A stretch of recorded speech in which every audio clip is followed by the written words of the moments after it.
আবারও সবাইকে শুভ সময় জানাচ্ছি ওয়াশিংটন ডিসি থেকে। আমরা নিয়মিতই স্টেট ডিপার্টমেন্ট হোয়াইট হাউসে উপস্থিত থেকে বাংলাদেশের সর্বশেষ পরিস্থিতি নিয়ে তাদের মতামত আমরা সবসময় জানতে চেষ্টা করি। গতকালকেও তার ব্যতিক্রম ঘটেনি এবং টেমি ব্রুস সেটা অনেকটা লোফেনি বাংলাদেশ সম্বন্ধে অনেক বড় করে উত্তর দিয়েছেন এবং বাংলাদেশের যে অবস্থাটা যেখানে আমরা সরাসরি আমার প্রশ্ন থেকে উনি জেনেছেন যে বাংলাদেশে জঙ্গি গোষ্ঠীর যে উত্থান সেটা শুধু রিপোর্ট আমার নয়, সেই রিপোর্ট এমনকি নিউ ইয়র্ক টাইমসের রিপোর্টও, এবং উনি সেটাকে স্বীকার করেছেন যে আমরা ইতিমধ্যে জানি, রিপোর্টগুলো সম্বন্ধে আমরা জানি এবং এই বিষয়গুলো নিয়ে আমাদের, এবং আরো বললেন যে সেটার সাথে বাংলাদেশ বিষয়টা নিয়ে কমিউনিকেট করা ওটাও ম্যাটার, এটা বলছে। মানে তার অর্থ আমি যদি এই অংশটুকুতে রাখি তাহলে বলা যাবে যে উনি যেটা বলতে চাচ্ছেন যে বাংলাদেশের যে সকল ঘটনা দুর্ঘটনা ঘটে যাচ্ছে, কোনো সুঘটনা যেহেতু বাংলাদেশ থেকে স্টেট ডিপার্টমেন্ট হোয়াইট হাউস জানতে পারছে না এখনো পর্যন্ত, এবং সেখানে ইসলামী জঙ্গিবাদ সহ বিভিন্ন ধরনের সন্ত্রাসী গোষ্ঠীর যে উত্থান সেই সকলগুলোকেই উনি মেনশন করার চেষ্টা করেছেন এবং সেই সাথে উনি বলার চেষ্টা করেছেন যে আমাদের নখদর্পণে সকল কিছুই আছে এবং বাংলাদেশের বিষয়টা আমরা জানি এবং সেই বিষয়ে আমরা কমিউনিকেশন করছি। বা মনে হচ্ছে ওনার কথায় যে এটা অনেকটাই টাফ যাচ্ছে, তার অর্থ হলো যে বাংলাদেশের বিষয়গুলো যে দিকে যাচ্ছে তার কনসিকুয়েন্সও বাংলাদেশকেই বহন করতে হবে, সেটাও উনি ওনার কথার শেষে মেনশন করেছেন। জন্য যে স্টেট ডিপার্টমেন্ট যে বিষয়গুলো নিয়ে আমাদের যুক্তরাষ্ট্রের পররাষ্ট্র দপ্তরের এই ব্রিফিং এ বাংলাদেশ প্রসঙ্গ তুলে আনাটাই অনেকটা সময়ের ব্যাপার, টাফ বিষয়। কারণ আপনি জানেন স্টেট ডিপার্টমেন্ট তথা যুক্তরাষ্ট্রের পররাষ্ট্র দপ্তরের এই ব্রিফিং এ পৃথিবীর প্রায় সকল দেশের সাংবাদিকরা উপস্থিত থাকেন, স্পেশালি যে সকল আউটলেট গুলো রয়েছে পৃথিবীব্যাপী, নিউ ইয়র্ক টাইমস থেকে আরম্ভ করে CNN, আল জাজিরা সকলেই, বিবিসি, এইসব সকলেই উপস্থিত থাকেন। সেখানে আমরা প্রতিনিয়তই যেহেতু বাংলাদেশ একটি বলবো যে একটা কালো অধ্যায় পার করছে, বাংলাদেশের প্রেস ফ্রিডমের অবস্থা যেখানে খারাপ, যেখানে বাংলাদেশের বিচার বিভাগ বলতে নাই বললেই চলে। আপনারা জানেন প্রায় 100 জন অ্যাডভোকেট বা লয়ার্সদেরকে জেলে পুরা হয়েছে কিছুদিন আগেই। সাংবাদিকদেরকে ফেব্রিকেটেড হত্যা মামলায় জেলে রাখা হয়েছে 9 মাস ধরে বা 8 মাস ধরে। সেখানে শিশুদেরকে রেপ করে হত্যা করা হচ্ছে, বাড়িঘর জ্বালিয়ে দেওয়া হচ্ছে। গতকালকে ঢাকায় একজন কবির বাড়ি ভাঙ্গা হচ্ছে, যেটা কন্টিনিউ হচ্ছে, আবারও বুলডোজার দিয়ে। সরকার সেখানে কোনো কিছু করছে না। তাহলে স্টেট ডিপার্টমেন্টের টেমি ব্রুস যে উত্তরগুলো দিলেন সেখানে খুব লক্ষ্য করে দেখতে হবে আমাদের ওনার উত্তর আসলে কি বলেছেন। উনি বলেছেন, So ultimately the future of Bangladesh going to be decided by Bangladeshi people. They are facing what you have described and the others that of course we have seen reports as well. আমি যখন বললাম যে বাংলাদেশ এইরকম হচ্ছে এবং এটা new York time পর্যন্ত report করেছে, সে উনি উত্তরে সরাসরি বলেন, এটা আমার মনে হয় বিশ্লেষকদের এটা নিয়ে বিশ্লেষণ করা উচিত। যে উনি বলছেন যে তুমি যেটা বলছো এবং আমরাও সেটা প্রত্যক্ষ করেছি, দেখছি। এটা স্টেট ডিপার্টমেন্টের মুখপাত্র বলছেন। তার অর্থ কি? তারা সম্পূর্ণ বিষয়টা অবগত রয়েছেন বাংলাদেশে এবং শেষ করেছেন এইভাবে যে বাংলাদেশের ইলেকশন ম্যাটার, গণতন্ত্র ম্যাটার করে, ইলেকশন ম্যাটার করে। আমাদের কাছে অনেকেই হয়তো বা সরাসরি জানতে চান উনি কি ইলেকশন চেয়েছেন, আমেরিকা কি ইলেকশন চায়। আমাদের এই শব্দগুলো সব নিয়েই কাজ করতে হবে এবং যারা অ্যানালাইসিস করবেন এবং সাংবাদিকরা বাংলাদেশে, যেটা এখন তারা পারছেন না, যে এটা নিয়ে বলা যে হ্যাঁ আমেরিকা তো সরাসরি বলেই দিল যে নির্বাচন ম্যাটার, গণতন্ত্র ম্যাটার। যেখানে একটি অগণতান্ত্রিক এবং অসাংবিধানিক, অগণতান্ত্রিক সাংবিধানিক হতে পারত, অগণতান্ত্রিক অসাংবিধানিক অবৈধ দখলদারি সরকার, আমেরিকা বলছে তো সেখানে গণতন্ত্র ম্যাটার, সেখানে ইলেকশন ম্যাটার, নির্বাচন ম্যাটার করে। অতএব এর চেয়ে স্পষ্ট বারতা, এর চেয়ে স্পষ্ট করে বলার আর কি বাকি থাকে। এবং বিষয়টা এরকম দেখা যাচ্ছে যে ঢাকাতে বসে তারা পৃথিবীর যে কোনো জায়গায় এবং আমেরিকা থেকে, স্টেট ডিপার্টমেন্ট থেকে, হোয়াইট হাউস থেকে, এমনকি বর্তমান আমেরিকার সবচেয়ে জনপ্রিয় প্রেসিডেন্ট ডোনাল্ড ট্রাম্পও যখন বাংলাদেশ সম্বন্ধে বলেন, তারা উল্টা এটাকে ডিক্লাইন করার জন্য রেডি, সব অতিরঞ্জিত। এবং এটা হলো ডক্টর ইউনূসের একদম বিকারবিহীন অস্বীকার সমস্ত কিছু। যে ওনার আমরা দেখেছি যে কোনো কিছু রিপোর্ট হলে সেটা নিয়ে অস্থির হয়ে ওঠে সরকার, কারণ সে সরকার গণতান্ত্রিক সরকার থাকতে হয়। তখনই গণতান্ত্রিক সরকার এই বিষয়গুলো নিয়ে টেনশনে পড়ে যায় যে আরে এটা কি হলো, এটা তো বন্ধ করতে হবে। কিন্তু উনি বলে যাচ্ছেন না, বাংলাদেশে অবস্থার উন্নয়ন হয়েছে, বাংলাদেশে নাকি সবকিছুর অবস্থার উন্নয়ন হয়েছে। এই যে নির্বিকার, মানে বিকার বিহীন ভাবে মিথ্যা কথা বলতে পারে। এবং আমার মনে হচ্ছে পুরা ব্যবস্থাটাই, মানে যারা বাংলাদেশে ক্ষমতায় এই মুহূর্তে আরোহণ করে আছেন, তারা হয় মানসিকভাবে সম্পূর্ণ বিকারগ্রস্ত সবাই, না হলে 8 বছরের শিশুকে রেপ করে হত্যা করার পর এই সরকারের কেউ কিন্তু কোনোদিন দুঃখ প্রকাশ করলো না, এসে বললো না যে এটা আমি এই দেশের সরকার চালাচ্ছি, এটা তো হতে পারে না, এটার বিচার করতে হবে, ধরে আনতে হবে তাদেরকে, এবং ভবিষ্যতে যাদের কেউ বলেনি। কিন্তু সেই তারাই আর ফ্যাব্রিকেটেড তথাকথিত শহীদদের জন্য মায়া কান্না করে যাচ্ছে এভরিডে। এমপি মন্ত্রী, এক্স এমপি মন্ত্রী বা আওয়ামী লীগের কর্মীদের বাড়িতে আক্রমণ করা হচ্ছে, কবির বাড়ি ধ্বংস করা হচ্ছে বুলডোজার দিয়ে, কোনো বিকার নেই।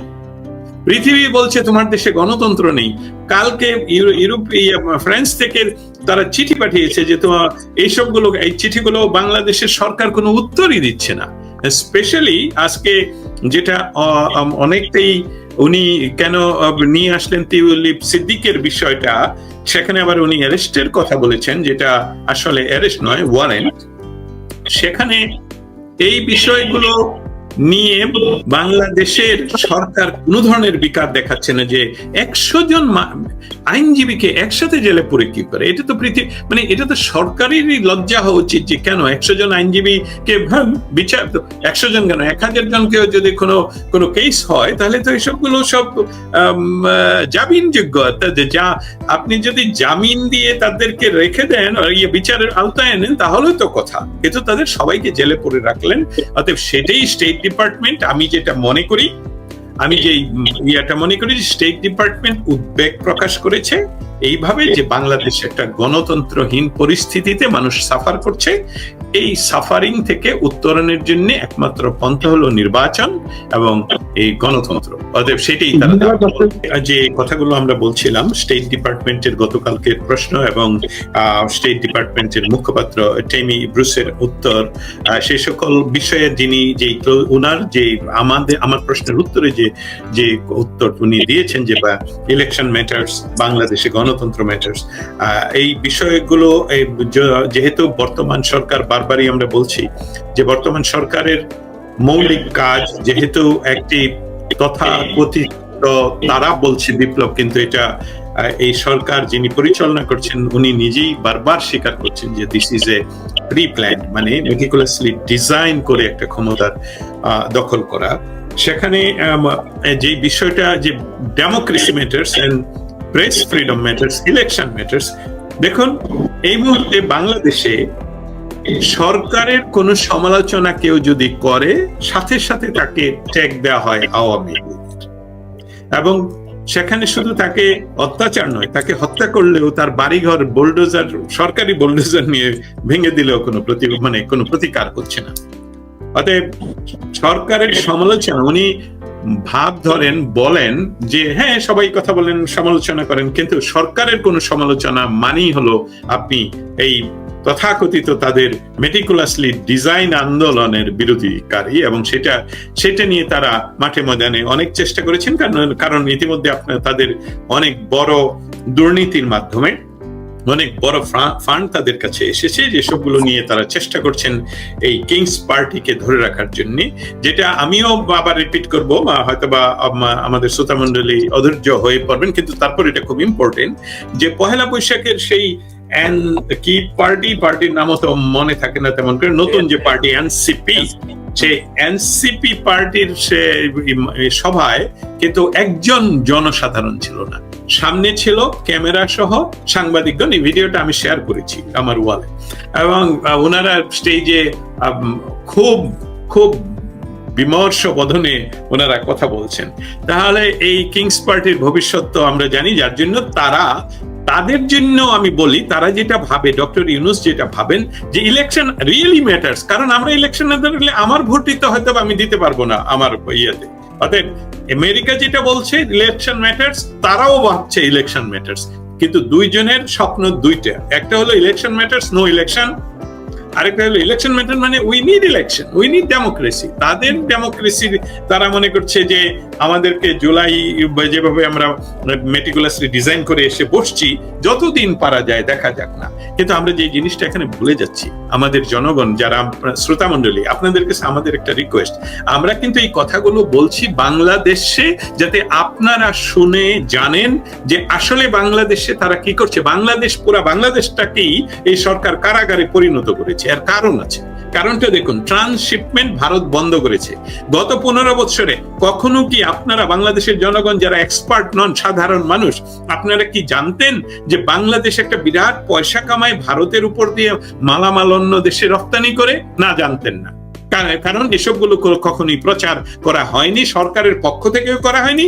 বিরোধীদের একমাত্র কথা ছিল সব বাংলাদেশের উপর দিয়ে বাংলাদেশ ব্যবহার করে তারা মাল্টি বিলিয়ন ডলার ইনকাম করে। এখন এই গত 12 ঘন্টা আগেই বাংলাদেশের যে তথাকথিত এক উপদেষ্টা বলেছেন কত কোটি হাজার কোটি টাকা এখন এক্সট্রা তাদের খরচ হয় এই একই ইয়েটা চালান করতে, ট্রান্সশিপমেন্ট বন্ধ হতে। অর্থাৎ বাংলাদেশের হাজার ক্ষতির ভিতরে এই ক্ষতিটা তেমন বড় কিছু না, কিন্তু আপনাদের জন্য বলছি এটা বড় বিষয়। কারণ যেসবগুলো বাংলাদেশ থেকে রপ্তানি হতো সেই জায়গাগুলো হলো গার্মেন্টস, এবং আমাদের বাংলাদেশের একদমই বলবো রক্ত, এবং সেখানে হাজার হাজার নারীরা কাজ করত, যারা এখন কর্মচ্যুত হয়ে তাদেরকে দেহ ব্যবসায় নামতে হয়েছে, এবং এই রিপোর্টগুলো ইতিমধ্যে স্টেট ডিপার্টমেন্ট সহ হোয়াইট হাউসে যাচ্ছে। ট্রান্সশিপমেন্ট বন্ধ করার কথা ইতিমধ্যে জানেন, কিন্তু আরেকটা মারাত্মক বিষয় আমাদের সামনে তুলে ধরি, আমি শেষ করবো আজকের কথাটা।